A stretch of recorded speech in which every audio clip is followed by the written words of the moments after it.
Now, Starting now. Thank you. All right. Sorry, I tried to figure out the situation. I know it's been going very well, but apparently there's some internet interruption at the moment. But if you can use your mobile or Wi-Fi, I believe you will still be able to access this PowerPoint. However, if you don't have any phone or laptop with you, that's fine. I'm going to show you how to continue with today's section by looking at the screens over here for me. Okay, so today now we're going to continue to do the skill demonstrations. So what we learned about a collection specimen.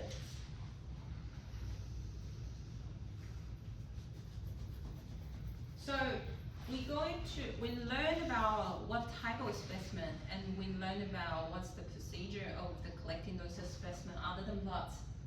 And now I'm going to, first of all, before we start it, I'm going to demonstrate how to do that. Today we're going to do the two skill demonstrations. One is, you will come across, I think it will be 90% of your work, you will have to receive this type of the specimen, which is fecal sample and also the urine sample. So we have 8 people here. So I'm going to group 1, okay, group 2, okay, group 3, okay, and group 4, yeah, 4, 5, and you come with me. Okay, so now everybody all know who's your partner, right? Because later on, you're going to play the role play. So one person will demonstrate coming here, and I'm going to just sit there, look what you are doing, because this is going to part of your assessment, and I have to mark it. Okay. So everybody have to pay pay a lot of the attention to do this. So when one person will be a patient, another person will provide instructions by doing those things. So after that, both of you need to demonstrate how to collect the specimen. So you need to demonstrate how to do the hand hygiene. So today we have the equipment over here. So once I'm going to start in the first one. Today we have extra options. So it's urine and fecal, also the swab. So because I need to see whether you're doing properly. So this is just optional because some people maybe don't like the things poking. Because you need to, for the swab we demonstrated, we introduced, you have to up to here. Because some of the bacteria actually accumulating over here.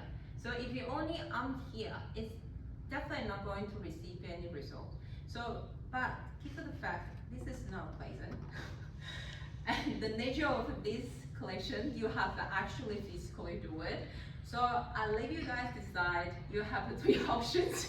If you want to do this one, that's fine. Talk to your partner. If they're happy to do that, that's fine. Otherwise, this is quite straightforward. If everybody's done the COVID swab, you probably know. And I have 2 types of swab. So, okay. Right. So let's start with the fecal specimen. So fecal specimen, we're talking about if you collecting any bacterial examinations, you don't want to have any bacteria other than the bacteria inside your specimen. Which means, as you can see, this is all clean. So you never use your hand and touch or the inside because it's all nice and clean, doesn't have any contamination. And once you touch it inside here, then you need to discard it because no point you give it to the patient, collect the specimen, have other things inside. Then we're going to cause lots of problems in the laboratory. So we don't want to happen. So if you're in the collection room or in a hospital, you see anything that's open, please do discard it because they're already contaminated. Okay. You maybe will see lots of the people so we use it as a little jar, put in things. That's just because there's a dirty, which is we normally have to discard it. Okay. So when providing the specimen instruction to the patient, you need to tell them, say this is the brown one. They maybe will come across have this jar at home. Please tell them that do not use this because it's kind of not pleasant. Because when they're collecting the fecal, we had a patient come in and collect the fecal sample, and he was like, what is that? That is kind of like, ooh. And if they had diarrhea, there wasn't really a pleasant thing to see, okay? So if you have this at home, please, because when they have diarrhea, the specimen is not formed, which means it's very hard to collect them. And some of them maybe we're going to drop. And then if that situation, please do give us a spare one just in case they happen. Because we don't want to come in because like, oh, this is the specimen with a poo sample inside. Ooh, okay. Right, okay, so when you come in, you need to tell them then have a very, very clean jar, use the hot water, thoroughly clean, and then put the paper towels inside to absorb the excessive urine inside. Okay, so that could be like if you have some ice cream, you eat it or just wash it with the hot water, thoroughly clean, and then you pop it into the bowl of the toilet, and then put the paper towel, absorb the excessive urine. Then telling them just put a little scoop, okay? I have to telling you, this is really happened. You will see they will just give you lots of a specimen. I said, oh, petting it, really so full. Just want to keep them. So just tell them that avoid any urine, just a little scoop, pop it in, don't overfill, okay? That a tiny bit, this is a sufficient specimen that will allow the scientists to do the analysis for their specimen. Once they collect it, telling them put the date and time and also their name on the outside of this jar, okay? Then popping in the specimen bag, they will give it to them, and putting in the fridge, not the freezer. So in terms of the different type of specimen, they have different requirements, but most of the fecal specimen doesn't require freezing, okay? So some of them will put it in the freezer. Sometimes scientists say, okay, but some grumpy scientists maybe say, nah.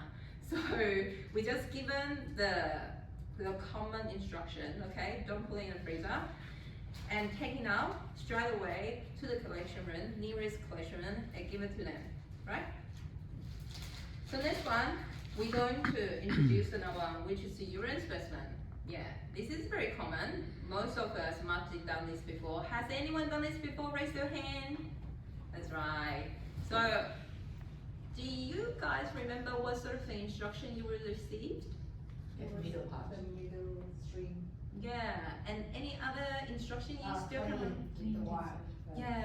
Yeah, that's right. So the reason for that, the middle string, because sometimes when you were passing the start of the urine, that maybe still contaminated some of the urine from your genital area. So we wanted to avoid a kind of interference for your specimen. Therefore, we wanted to thoroughly clean and then going to collect the middle string. Some people doesn't know what's the middle string, so it's very common. So you will know. What? So you just say, you just wee into the toilet and then collect the middle one. So sometimes you really have to tell them that because some people come in from a different kind of the language background, so we need to understand and respect that. So use the plain language to provide instruction is the key, okay? So because you want to make sure avoid any recollection, because it's timely. If some patient they have some sort of treatment is required to receive this, it's tiny matter. So you need to make sure they fully understand the instruction. Anyway, so continuing. Once you open this jar, so clean the middle one and popping. Make sure seal, okay? Because we have a situation there was like coming and then we pick up the one in the basket and I was like, what's that? It looks like this with all the urines over here. So it can't be analyzed, okay? And what if they didn't seal this blood bag and then left there? It's going to contaminate the rest of the specimen that were popping there. So it's very important telling them make sure they seal this one, okay? Because you don't want it to contaminate it or like they need to redo it again.